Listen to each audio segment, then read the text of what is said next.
Welcome back to the Wealth Witches podcast. I'm your host, Katelyn Magnuson, and I am so excited for today's guest because this conversation has been a long time coming.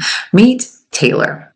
Taylor is a brand architect, and before you think you know what that means, let me tell you, it's probably not what you're picturing. Taylor doesn't just build brands that look pretty. Taylor builds brands that linger, the kind that live in your nervous system long after you've closed the tab.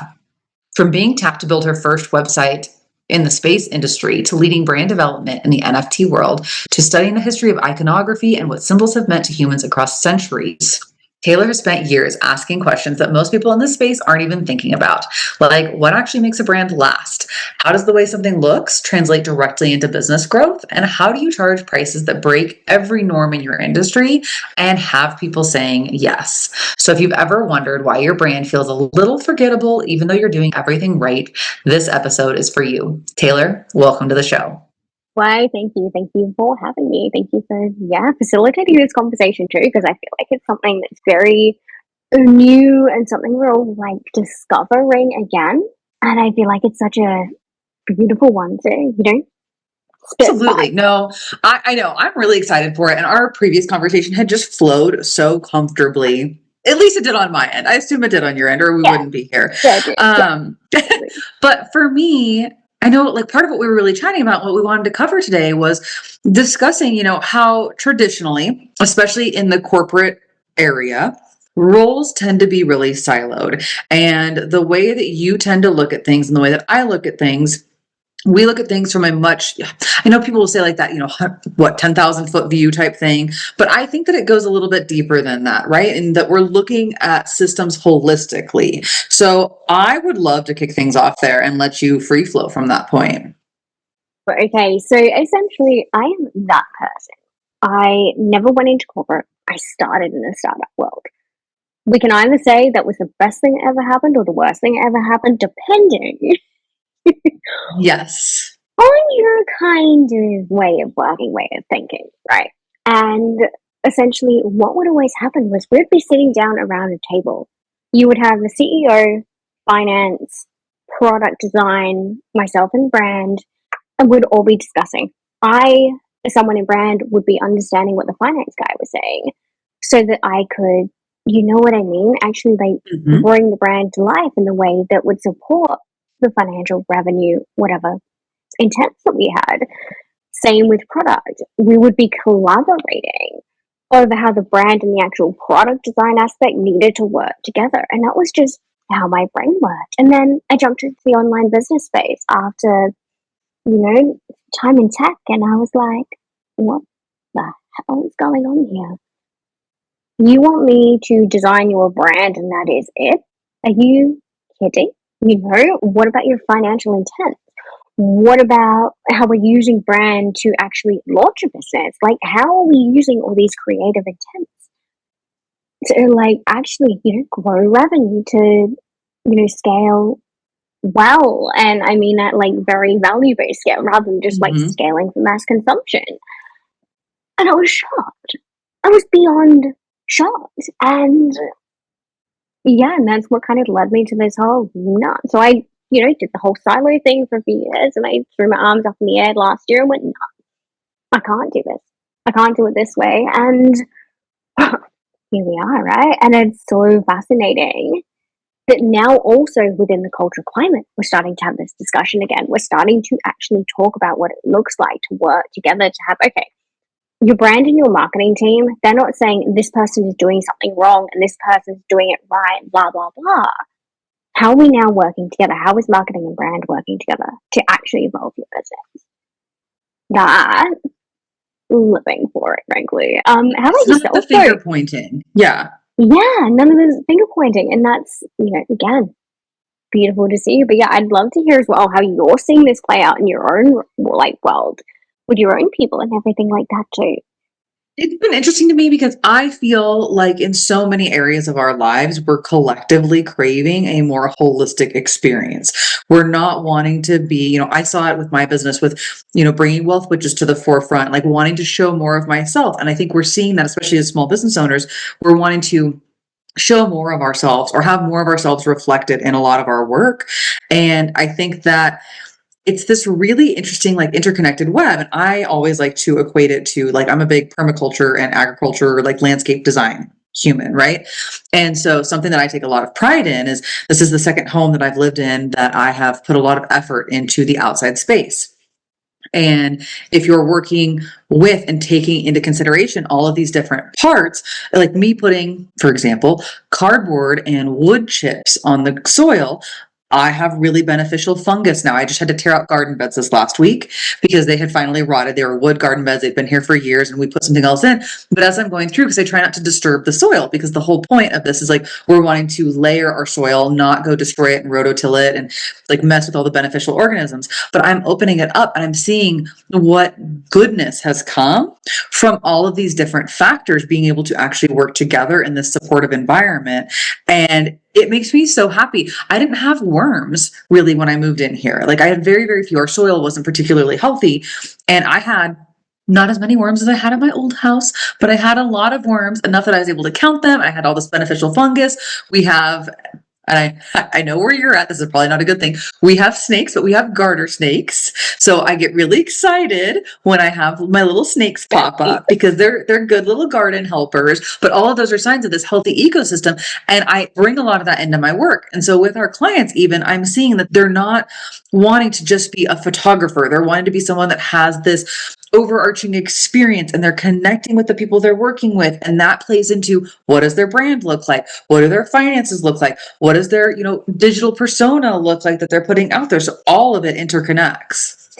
Yeah. Yeah. And I feel like as well, like that whole, I love that example. And yeah, you're right. The whole snake thing, as an Australian, is kind of wild because, yeah, it's like snake danger. Or any kind of rustling in the garden is usually get the hell out of there before something just pops up and just better be safe than sorry. It's like, yes, that's fair. But yeah, I love that too because it is the oh, where was my brain going? But that whole concept, but even like that whole concept of scaling, right? We talk about scaling the business in a certain way. Now, me as a designer, very much, I was taught that I would then go into education. Now, I'll be honest with you, my business could never get out of a certain point of scalage, ever. As a one-on, like not even just a one-on-one isn't the word I'm looking for here, but as a single project designer, nah, nothing. But that's when the things like thinking outside the box and going back into the, early stage equity based, think it all works. And I'm like, okay, so now I'm sitting on this huge potential.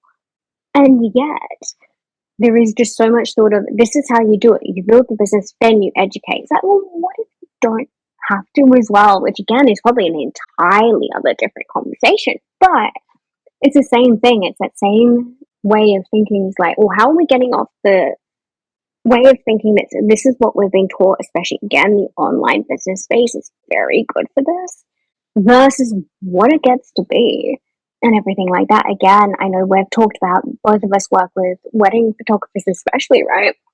And some of them in that mid-range market, that high-end premium market, others in the high-end luxury space. And it's that scale, like they've each built very different businesses for what they, are here to build. And it's amazing to see. Yes, they're all wedding photographers, but the way they've all approached it is beautifully different. Really interesting. And I get to be so nosy and kind of get all the tea from behind the scenes, right? And like you get your own variation of like the behind the scenes info, right? But like I'm in here in their books, I'm looking at their taxes, like I'm seeing the real-time results and like what they have going on. And like I get to compare that to social media and be like, okay, cool. Because I don't know about you, but it's especially in the coaching industry, there will be this, like hype about like, oh, I had a 6-figure cash month, blah, blah, blah, or like whatever it is. And they're these really inflated or like kind of vanity metrics that some of the like older traditional way of coaching, I feel like will pop up. I'm like, no, I'm not here for that. I want to see like, are you showing up authentically? Is it reflecting like what you have going on? Because you can be a luxury wedding photographer that maybe isn't doing $400,000 or $500,000 a year. You may not have built the clientele, the referral network, all of that up. Like, but you can still be there. And I think that you can still be authentic and be there without having to put this facade on as well. Well, actually, I want to come back to the authenticity thing because this is a whole conversation. But I love what you said there too, because I know some people in the luxury space only take 2 weddings a year. They have no intent of building the 5, 6, 7 mil dollar business at all. Like they just want 2 or 3 clients. That is it. But it gives them space to do the other things as well. You know what I mean? And like it's part of the whole ecosystem, which is beautiful. But yeah, the authenticity thing interests me so much because I'm like, yeah, show up like fully. And I think too, like the other big thing is we are like Athena. We're like Athena in the Odyssey, aren't we? We're the ones guiding the situation here. And again, like, do you know how beautiful it is to be able to actually talk to the person managing finance for a business, especially when they're in the early stage? That's cool because then we can go, okay, you're seeing the numbers, I'm seeing, the brand side data. Like, how can we collate this and actually create something that then evolves even bigger? And the same thing there, vanity metrics. Yeah, interesting, isn't it? It's fun. It's fun. But I also think, are we starting to see that die down again? Like, I'm really curious about what, again, big other whole conversation, but what is happening in that way of like perception and how we're putting out perceptions is changing rapidly. And I actually adore it. Because again, the authenticity thing from the sense of like, showing our lives online, I actually think that's going to not completely disappear, but we're going to bring back a lot more of that allure and elusive nature, which I actually adore personally. But yeah, again, a whole other tangent we could go down if you want. I think that'll be I'm a little bit intrigued because my thought process here, so I do want to delve into it just a whisker.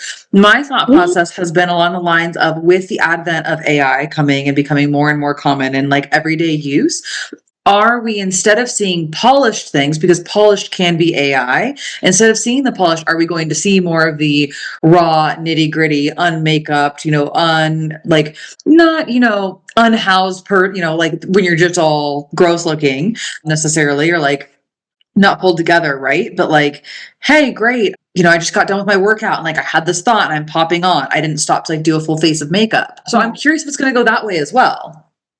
I do too. I do too. And I'm like, again, I'm just sitting on that borderline of I am waiting and watching. I'm waiting and watching and seeing how these two camps, because there are very much two camps appearing. Because the other side of it as well is the whole transparency thing.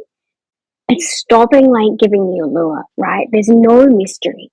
There's none of that. And it's like, okay, if we're missing out on the mystery, does that mean like what is happening then to how we're perceiving things? Because mystery is what gives things again allure, right, going into the Greek idea of and going into that Greek idea of eros and the whole, you know what I mean? Like what makes something like really truly beautiful is sometimes again mystery, the like not the negative to it, but almost the sense of lack, that kind of gap between desire. So it's like, where's all this going? Because you can see both sides of it, and you're just kind of like, oh, I love that. And maybe it's a bit of both. What aspects of self are you being really more transparent about? But then what else are you keeping behind?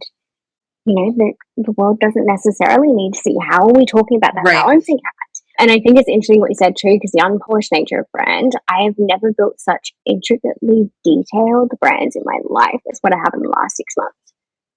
I can tell you that now. Okay. I can tell you that now because, again, like things like the symbolism, that's where, because, again, as a designer, you can go, oh, but it's just a color. It's never just a color. Colors are not neutral. Colors are not neutral. Let me tell you now. Especially because having the history background and everything like that, you look at a color and you go, yeah, so I can't use that with that because, not what we want to combine. Yeah, yeah, exactly. It's like, these little things like that where you have to be very aware of, like, okay, so maybe I did one recently that again was very Greek mythological, and it was the reds of Athena that I was taking and I was able to pull, but if it wasn't that, then I wouldn't have been able to do that. You know what I mean? So it's like we are guardians of symbolism and history, really, as people who are creatives. You know what I mean? As well, I feel like that's a whole other. And that detail is what like really creates that precision. Because if everyone is being transparent, what then becomes elusive? What becomes the thing that actually speaks to the human mind? You know what I mean? Like, what actually is all that side of things? And then going back to the detail aspect is you're finding that, yep, okay, symbolism is huge again, but you're also then going, okay, well, I'm attacking this brand not just as a visual branding, but what about all the assets that go with it? Are we on your brand launch? What about putting out a set of like broadsheets to create gravitas and bring people in? Right? Like that. And then we would take them through the place where they, where they land and then where we retain them. But it's also about thinking outside the square is, yeah, it's going to be huge because you can't, well, you can, but doing the same thing because that's what's expected. Yes, okay, that may get you attention, but does that actually get you remembered? That is the haunting hard question, isn't it? Right. No, I think that's a really impactful statement to leave on that side of things. And I'm very intrigued to see where things go over the next like 6 months to a year, especially. I would love to know, for anyone that's listening, especially that has worked with a brand designer in the past, right? Maybe it was just the collateral, it was just the mood board. It was, I say just, and like, I don't mean it to downplay it in the slightest, but the more traditional siloed role of like what looking at this is. Yep. And I'm really intrigued as to how the experience with you differs and the kind of feedback you've heard, because like I have feedback that I've heard from my clients with how we work and look at things. And so I'm really curious, like what that experience looks like for you when you're working with people. Yeah, well, I like to put it down to brand guidelines. It's by far one of the most holistic looks at this because, a lot of anyone who has a set of brand guidelines, most traditionally, you have, your brand mission, your brand values, your, what else? Maybe if you're lucky, a tone of voice. If you're lucky. Yeah. What else? And all your basics, who your clients are, done, dandy. Now, this is a document that probably is gathering dust. $100. Yeah, that's fair. Happily, because a lot of people go, because there was a whole discussion about 6 months ago about no one uses brand guidelines. And I laughed, and a whole lot of us laughed and said, yeah, maybe yours, not ours. But that's the thing is then I think for myself is, especially as a brand architect, you're architecting a brand. I just can't give you a document that says, this is it. How are you meant to use that? You know what I mean? Even something as simple as like, to steal Chelsea's term at the moment, but like the angles that you bring to a podcast, like if you're pitching podcasts, what topics are you actually pitching? Like, what are those? Those go in the guidelines. You know what I mean? Not just how to use your brand, but also what's the spacing between your header and your text? What's the spacing between 2 lines of heading text? If you're combining fonts, what rules do you have? Oh, you need to put your logos on for all those features and things. How do they look?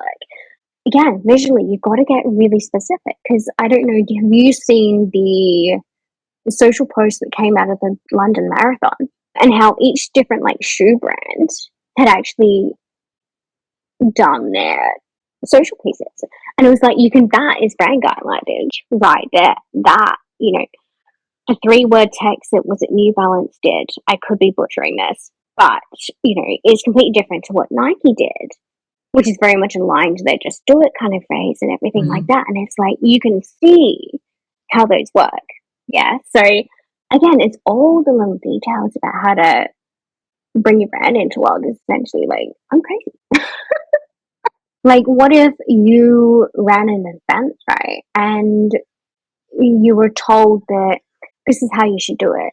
But in actual fact, your brand actually asks you something completely different to do. Your brand says, don't even do social posts.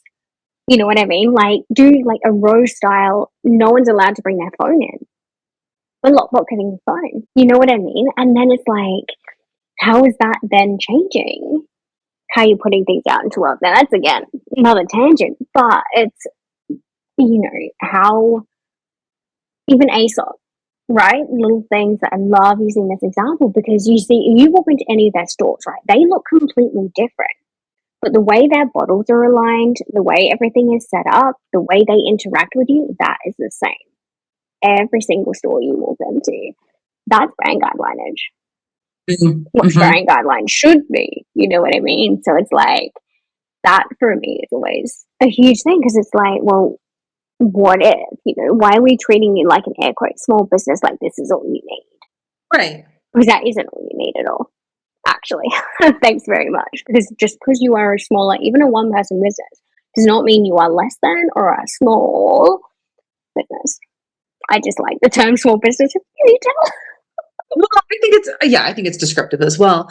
So Yeah. for me, the Aesop one was a really good example for me to kind of put it in context of having like the brand consistencies, right? Like this is what we're there. I can't even, it doesn't come to mind right now, but there are places that I've walked into where like, you're like, yes, this is exactly what we're going for. And like one of the things that's really interesting to me when we travel, and it's not so much a brand consistency as it is like, from one location to the next, but it was really interesting that I now identify places that I will like based on like the font. And I can tell, and I call it like the vibes, but there's a very particular like aesthetic that I know from the outside. Like I don't even have to go check, like I go check the menu just to confirm, or the like whatever it is. It's generally food or coffee that I've gotten really good when I'm traveling. I'm like, I'm gonna like that place, and I go and I'm like, I'll be damned, it's perfect. And like bringing that feeling, but in a way that is your brand. Like how do we bottle that feeling so that other people are finding and be like, hell yeah, that's exactly who I want to work with. Like I know I love that. Exactly, that's it. That is actually the thing, because much as it's, we build guidelines, we do this, we do that. Everything comes down to the feeling that you're here to provoke. You know what I mean? If you're doing Midwestern Vegas, which is very like 1920s glam, everything's coming back to that. Everything's coming back to that 1920s, 1930s, 1940s glam. Everything.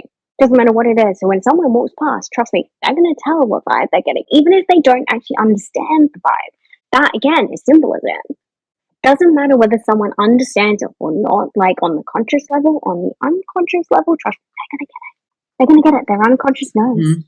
And this is, I think, again, why are we guardians of visuals? Why is it the most important thing that we're so careful about how we use, again, color, type, whatever that is, because of that?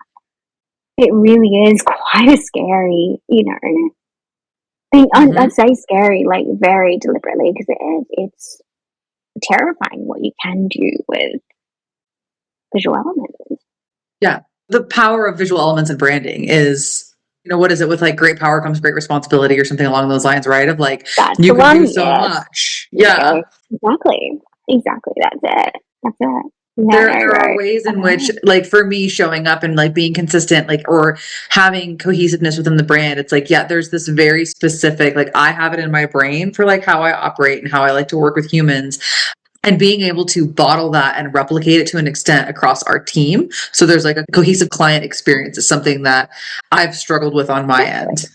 Exactly, that's it. And that's the thing too, is like I'm working and actually doing the branding for a client experience consultant at the moment. And I've learned so much. I haven't even learned so much from her. She's integrated so many different things. Even because it's like, oh wait, like you actually take, a lot of people go, oh no, they'd never use your brand guidelines. Do you know what? We explicitly had a conversation, and it was the idea, no, actually, I use your brand guidelines in full to actually understand how to build this whole model. And it's like, how interesting is that?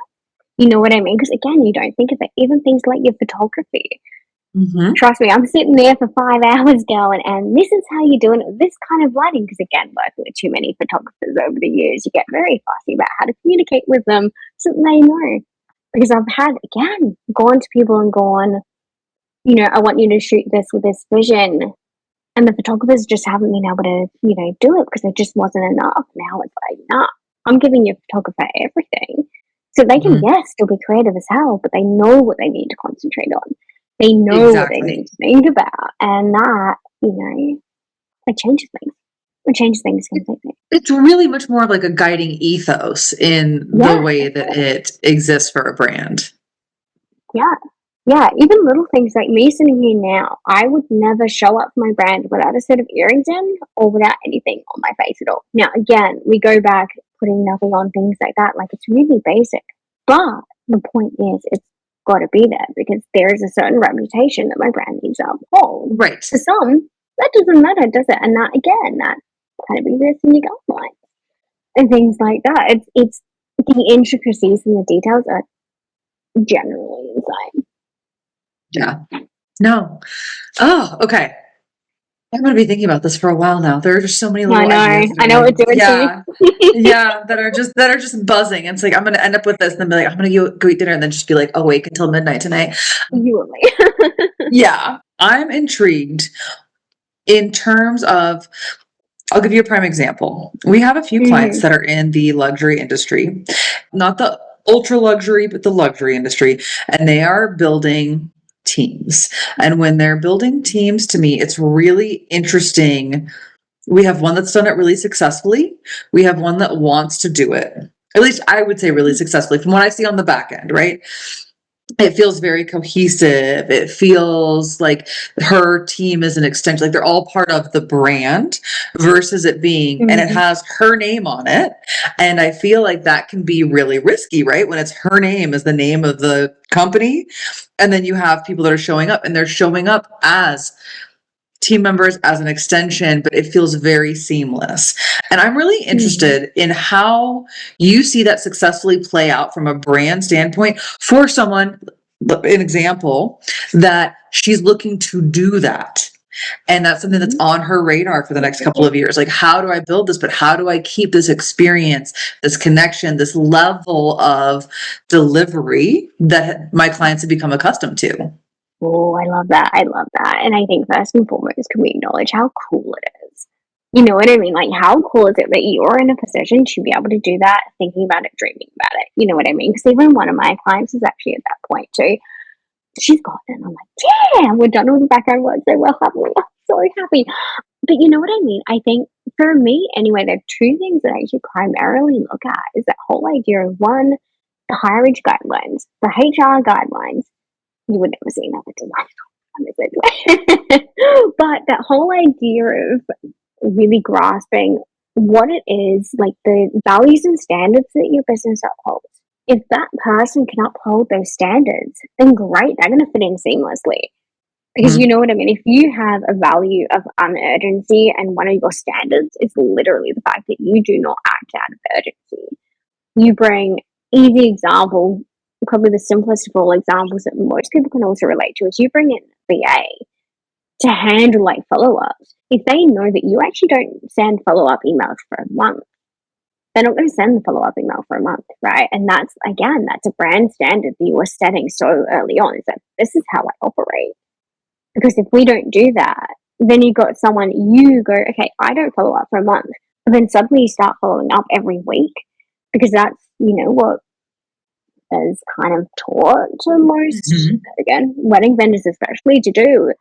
It's like there's your disconnect. You know what I mean? So it's all those little standards that make all the difference, not just for someone who is solo building, but also, again, team building. Then, yeah, what are you actually looking for in people? Your Mhm. HR guidelines, things like that. And it's even your brand association. So if you're bringing in contractors, what kinds of people are you looking for? Like, how do they show up for themselves? So you know that they're gonna, you know what I mean? Like, everyone you hire, even someone like if I came to hire you, like, there are certain things that I'm making sure that you hit within my own brand guidelines Mhm. that, you know, so we know we're gonna interact. Are there standards that I know I can see or have heard about based on your testimonials or whatever that is? You know, whatever that is these days, that again, testimony was a whole other conversation too, but you know what I mean? Like, how am I seeing that you're going to actually uphold the standards of my brand? Even if it's, you know, the back end work, it's so fascinating because it does. It goes that deep, and I think we don't allow it to go that deep so often. Mhm. You know what I mean? Again, you probably see it too, don't you? In that way. I do, and it's something that I don't think I've been thinking of it so front and center, but I think it's in the back of my mind, right? I think of it when I choose Mm-hmm. like who I'm working with in terms of like, I really like working with neurodivergent or queer or like women-owned businesses. But then there's Yeah. like a subsect of that, right? That I end up like drilling down into of like, I tend to qualify it kind of like I did vibes earlier with the shops of like, people that I get along with. Well, it's generally because there's shared values. And there will be times where like if someone doesn't align, it's normally because even if I'm not thinking like, oh, they think everything is an emergency because Mm-hmm. that's a huge pet peeve of mine. We like My best friend is an ER nurse. My mother was a nurse for years. Like, my friends are paramedics and firefighters. I understand a true emergency. We work in tax and finance, and I know things can be scary, and I am not downplaying that or patronizing someone or belittling their anxiety, but it is very different than a true emergency. And if we have people in our sphere, clients, vendors, team members, etc., that bring that level. That was a very good example to use that you used earlier. I have a team member that is no longer with us. It's been years, because we had our team retreat at my house years ago. And at 9 o'clock at night, she was interrupting the team that we were, doing fun things, right? Just stupid stuff around the house. And she was trying to answer client emails and like interrupting me to get feedback to answer them. And I was like, this is not how we operate. This is not what we're doing. This is not the purpose of this. And it was very much, I figured out that for me, in order for a team member to be successful in the environment that we have created and the environment I want to continue, they have to have something outside of work that they love. I love to show up and do things really well. And then I also want to be off the computer and go be outside or go read a book or go do, like, there are lots of interests I have. And our team members, all of our team members now, have very avid interests outside of work that work supports. And that's a very nice spot to be in. And our clients support it and match that energy.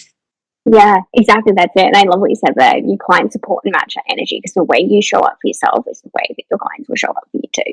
It's actually insane. Like, the way, again, I used to be a very urgent person until I wasn't. And I was actually setting another client's guidelines. And I was like, oh, I'm stealing that. Now, I'm very good at stealing little tidbits from my clients. And oh, damn, that's a good Great idea. I'm idea, going to though, take that because you get to see everything. Yeah. It was a little bit like that. And it was instant. The change was done. And it's like, I can't tell you how much everything has changed since that moment. Because I'm now not urgent or anything like that. And yeah, it's the flow. Like, yeah, okay, it may take a little bit longer to negotiate a certain, like, contractage or whatever that is. But I would rather it take longer than be putting this person off. You know what I mean? Like, that's a 5-year contract on 5%. Like, who would want to rush that? You know what I mean? It's, yeah, no, I get you exactly what you mean. It's like, it's nuts. It's generally nuts how much of a difference makes. And I guess it comes down to, was it Seneca's idea of know thyself? If you know thyself, you can, yeah, that's it. That's it. I think too, it can be very difficult. And I say this from long-term experience of, especially when you're growing your business and maybe you need the income and you're in this spot of like, oh, but I can't let them go. If I let them go, and like, they're just, that's a client that's a horrible fit, right? They may be a horrible person. They may not be a horrible person, but regardless, they could be a horrible fit for you and who you are. And I've had that happen, and hold no ill will against the human themselves, but find myself resenting every time I hear from them. And when I was really small and very reliant on that income, it was really hard. And I would wait until we got to a point where the client, I would not deliver well. And then the client would go, I'm done with this. I don't want to be here. And it was fine. I was conflict avoidant, right? Then the client would have a poor experience and leave. And it got to the point where it happened a few times in a row where I would have a client leave that was just an awful fit. I'd increase prices or do something. And literally within a week or two of them leaving, someone at a better price that was a better fit, that was absolutely thrilled to be working with us and vice versa, would come back, fill that position. And so it became easier and easier. And I've started playing this little game of like, saying we don't work with assholes. And so if someone hit like the criteria of where they ended up falling into asshole territory, I would get rid of them because I knew someone else would come in, and they do. Every time. And that's also a brand guideline, isn't it? Right there. That again is everything. Like, what am I actually standards? I'm going to use the term again. What standards are you upholding? Because yeah, you're absolutely right. Even like, the amount of times I've done negotiations and it's fallen through with, say, an investor on their end or something like that, and then the next thing comes along. Yeah, there you go. The amount of times, even little things got put off, and there was almost something came up in that time that maybe wasn't meant to, and I was like, it's nuts how that works. And I even have an age-old saying that for the last 3 years, every time a project has ended, the next one has begun, like without fail. And it's like that. That's it. You know what I mean? Even Again, now, it self-trust, can isn't be it? a little uncomfortable every now and then, right? I've been in business for Yeah. 10 plus years, and it's Oh. still like we assess clients every year where I'm like, is Mm-hmm. this a good fit? Is this what we want to be doing? And we check in with the team, right? I'm like, hey, is this like we put a rubric together and kind of look at it. And if more than one person says no, we generally, and it can be a little nerve wracking sometimes where I'm like, well, what happens? Prime example, we did it with a couple of clients this year, even that just, again, we were no longer the best fit for them. And what would you guess? Four amazing, incredible, detail oriented, delightful, communicative, because that's a really big value of mine. Mm-hmm. Communicate, even if it means, Yeah. hey, I'm going dark for a week, I'm overwhelmed. Totally fine. Let me Yeah. know. We'll be No, here no, when no, you're back. no. I'm with you. Totally Yeah. understand. I had one today Mm-hmm. that emailed and she's like, great, I've been on hold with the IRS for 4 hours. Wish me luck because I have 30 minutes until I have to hop off. She's doing such a good job. She has to get something that I can't get for her that like she just has to sit on hold and it's atrocious. And then she said, I will get you everything on this list that is still pending on Thursday. I have time carved out on my work day. Delightful. Absolutely delightful. Yep. Yep. That's it. And again, that's values, that's standards, that's what you uphold. And that's where, like, again, we can talk about visual branding all day, but your real branding happens in like little interactions like that. That's it. That is brand. Again, what people see visually, yeah, cool. That's perception. That's Very visual like tip of perception. the But the iceberg actual, versus yeah, the, yeah. until you go under. Because the amount of times you can see the most beautiful brand that doesn't end up working and functioning because none of the other stuff is done is horrendous. It's horrific. And I want everyone who goes out into this world to succeed. Like, really, like everyone who starts, I wish you success. Yeah. You know what I mean? Like the startup world, it's horrendous for the stats and statistics. It's terrifying. It's sad. Again, it's the reality of it. But if you set out darn right, you should be given the right basis to be able to succeed. Yes. So, like, how many times out of 10 is it, oh, anyway, yeah, it's actually not. So often. Well, I've been in business long enough now that even with the small businesses that we've worked with, I've seen businesses come and go. And Yeah. I look at entrepreneurship as significantly more stable than traditional employment, but it Mm-hmm. doesn't feel that way for everyone. And it's very interesting to me to hear that my husband is one of them. My husband had a job that paid $20 an hour for 11 years. I went from making just barely less than him when we met to 3 times his salary in the course of like 6 or 7 years. I job hopped. It was a game. I did all these different things. And then I started the business and it's like gamifying that side of my life because I love what I do and I'm very good at it, but I don't live to work. I work to live. And so like the more that I can do this, the more living that I can be doing. And so like, what does this look like? And like, where can I be spending and like supporting things I want to be supporting? And I love really nice food and I can't have gluten. So that makes snacks more expensive. Like all of these things factor in. And for him, he saw my business and my job hopping as unstable and it felt very unsafe to him. Whereas in my mind, having all of your eggs in one basket feels so much more nerve-wracking to me because that could all be gone tomorrow, especially in the US, where there's most of the states are at will and you can and you're done. And like, you might get unemployment and it might cover a tiny fraction of your salary and you have no health insurance during that time, which is delightful. And so for me, what are the odds that 100% of my clients disappear tomorrow? Pretty small. And it feels much more stable, but it's not always the case for people. And it's been interesting for me to see clients. They're like, I just can't take the stress of like when the next client's coming or what I'm doing or any of that. And that's totally valid, but it's just so interesting to me. Yeah, I know what you mean. And like the whole safety thing and how we each see safety. Because I know that, like, again, like for me, I feel totally safe here. It's what I've been exposed to forever. So, like, the startup world, the amount of chaos, that's fine, like, dandy.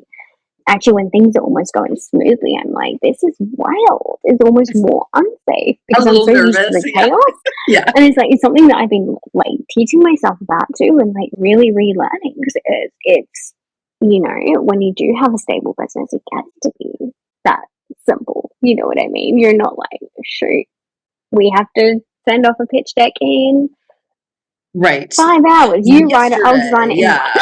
one. Yeah.